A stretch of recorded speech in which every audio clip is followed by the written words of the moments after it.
I'm back. This is going to be a recap of Season 1 of Euphoria, Episode 3, titled Made You Look. Let's get into it. This is basically Kat's origin story. Rue is narrating a story of Kat going on a vacation trip when she was just 11 years old. Explains how Kat liked, effing loved virgin pina coladas back in her younger, youthful days. We learned that Kat had a boy named Daniel in her life, little boyfriend boy toy. We learned that during the trip, young kitty Kat had 72 virgin pina coladas. The trip was 8 days, and in 8 days, she consumed 72 virgin pina coladas. Like, okay, treat yourself, but also where are her parents, because that's way too much sugar for a child. You know? I'm only going to mention her weight because it has to do with the story, by the way. She weighed 107 pounds when she left for her trip, and 127 pounds when she got back from the trip.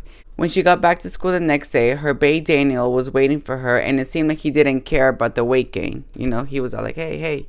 They talked, but then by 4th period, he broke up with her through a note. Heartbreak at age 11. So she's gained weight, and she has been dumped from the villa. No chance of recoupling. Kat starts writing fan fiction, possible coping mechanism. There's an animated short series thing of One Direction fan fiction that she has written, specifically of Harry Styles and Louis Tomlinson. I want to describe these scenes more, but they're pretty graphic. Think Sailor Moon colors with space alien vibes, sexy time between Harry and Louis. Dope transition of animated Kat in her fanfiction world, transitioning into her sitting on the bleachers in gym class. I'll put a picture here. Her fanfiction stories were a hit online, and she became very popular online. So she already had a good online following, and when that video of her having the sexy time basically went viral, she was like, wait, they still like me even after seeing what I look like? Oh, we get a scene of her shaking her booty, doing her cam girl thing. Then the title card, Euphoria, comes on. Cut to a scene of Rue at an AA meeting or substance abuse meeting. I'm not sure what's the correct term. I'm not trying to become best friends with someone that's going to effing kill themselves. Jules says this to Rue after her whole getting too high to function fiasco and Jules having to go pick up Rue. Remember? That happened last episode. Rue asks Jules for her pee so she can pass her drug test. We get a montage of Jules texting Shy Guy 118, aka Tyler, aka Nate Jacobs, aka Douche Canoe. Cut to a scene of Kat checking her camgirl analytics. Entrepreneur stuff. Matt and Nate are in her car and his phone keeps vibrating and she's like, yo, what's up? And he's like, it's nothing, but obviously she knows it's a red flag. Jules shows Rue a penis pic and Rue is unimpressed. We cut to sort of an infomercial style scene of Rue talking about the different types of dick pics. Categories are horrifying, terrifying, and unsolicited. We learn that the eggplant emoji Jules received, you know, the penis pic, Jules received and showed Rue is the size of an Evian bottle. Do what you want with that information. Rue helps Jules take sexy pics, aka nudes. Rue pops some pills she found at Jules. We learn at the scene where Rue was speaking at the substance abuse meeting, she was high the entire time from the pills she popped that she found at Jules. We see Kat doing a live cam session with some guy and he shows her his pee-pee and he likes it when he humiliates. And he likes it when she humiliates him. Yeah, I was uncomfortable. We learned the term cash pig and I am too immature to explain it in this video. Remember how Maddie was feeling iffy about Nate's phone buzzing while they were in the car? So yeah, while he's taking a shower and she's hanging out in his room, she goes through his phone. PP eggplant emoji pics galore. Yep, Nate has a bunch of penis pics on his phone and Maddie just found them. Cassie is at a frat party with McKay. He has to take a shot with the live goldfish inside it. Like it's a shot and the goldfish is just swimming inside it. I feel so sorry for that goldfish. I think he's being hazed. Anyways, Cassie does it with him to be supportive. We learn that Tyler wants to meet Jules on Saturday after the carnival. Remember, Tyler is Nate Jacobs. Rue and Jules have fought but are making up. Very emotional scene. And at the end, they kiss for the first time. A kiss. Rue goes to Fez to get more drugs, but he won't even open the door anymore. He tells her, no more. No mas. She says a bunch of nasty mean things to him that are kind of true, but it's also just her really lashing out. She calls a dude that gave her a talk and asks if he wants to get pancakes.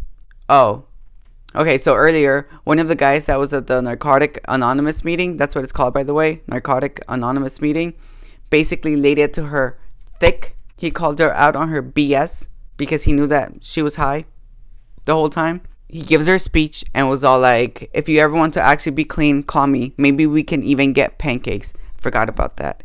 End scene. Season 1, Episode 4, Shook Ones Part 2. This is going to be Jules' origin story. Rue is narrating. They take Jules to see a psychiatrist. At this point, Jules hasn't transitioned into a girl, so she's still a young little boy, age 11 to be specific.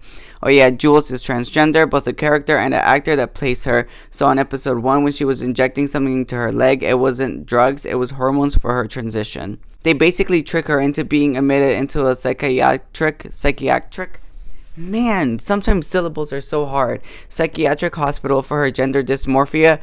Douche canoes, all of them, for tricking her like that.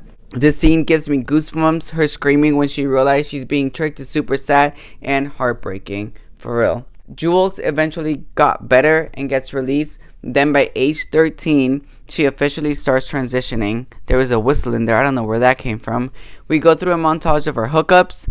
Now that she's 16, quote, some were sweet, some were weird, and some were aggressive. We get the title card, Euphoria.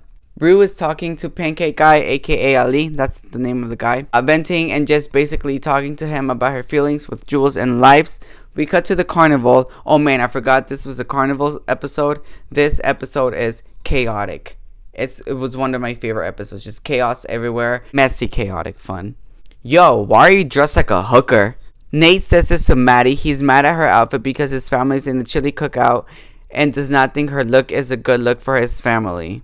Like, you're aware of all the things that your dad does, but you think her outfit is a problem. Okay, douche canoe.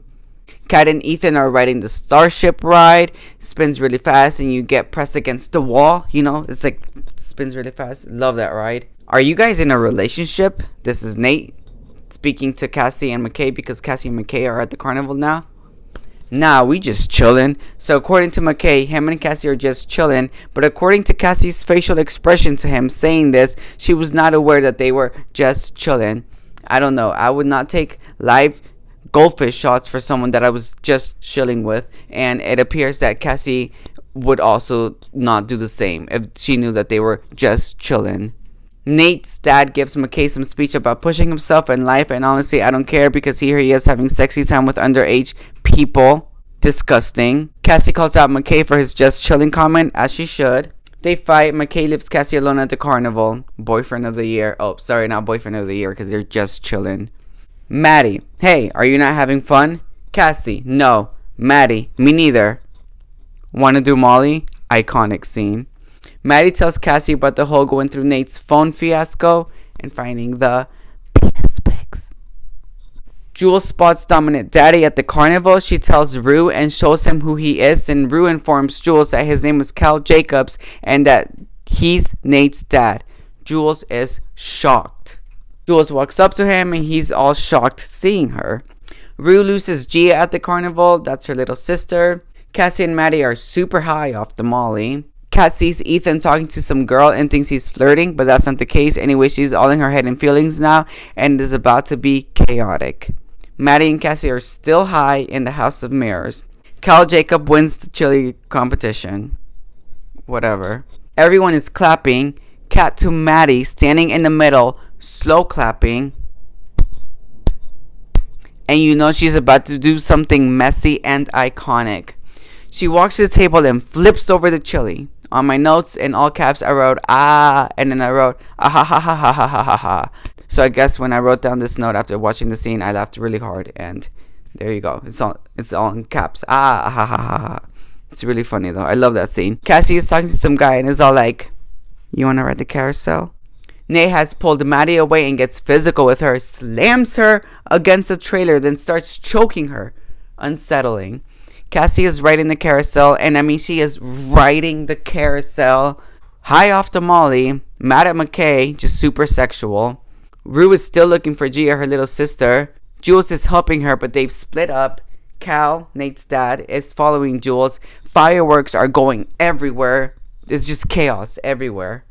Kat is hooking up with the Carnival guy because she overreacted with the Ethan situation. Cassie is still riding that horse on the carousel and seems to be on a trip to O-Town while tripping on the Molly. Maddie confronts Nate about the penis pic situation. He says it's complicated. Fireworks everywhere. Rue finds Gia. She's getting high, smoking weed. Cal goes up to Jules, talks to her. Cut to a scene of Maddie back in her bathroom looking at her neck because she has marks from Nate choking her. Cal goes into his office study area and sees that there seems to be a disc missing from his sick homemade video collection.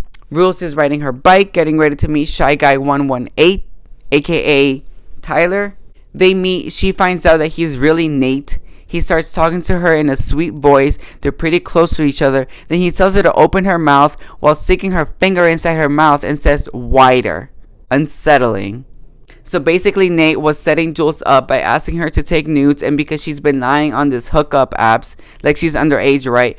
But has basically been making CP. So she would end up on a sex offenders list. Long story short, he's blackmailing her. He's aware that she's hooked up with his dad because he's seen the video and wants to make sure that she won't, quote, ruin his life. Jules speaks up for herself.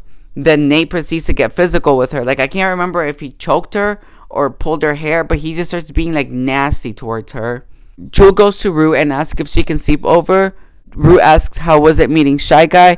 Jules is like sort of crying and emotional and says that he didn't look like his picture. Basically, she did not tell Rue that Shy Guy was actually Nate. There's a cool scene of Jules and Rue kissing in the hallways on the bed. Like, think TikTok spinning transitions. It's pretty dope. Like, they're kissing, then they turn sideways, and they're like, now they're in the lockers. They turn sideways. Now they're back in the bed. It's a really cool transition. Anyways, end scene.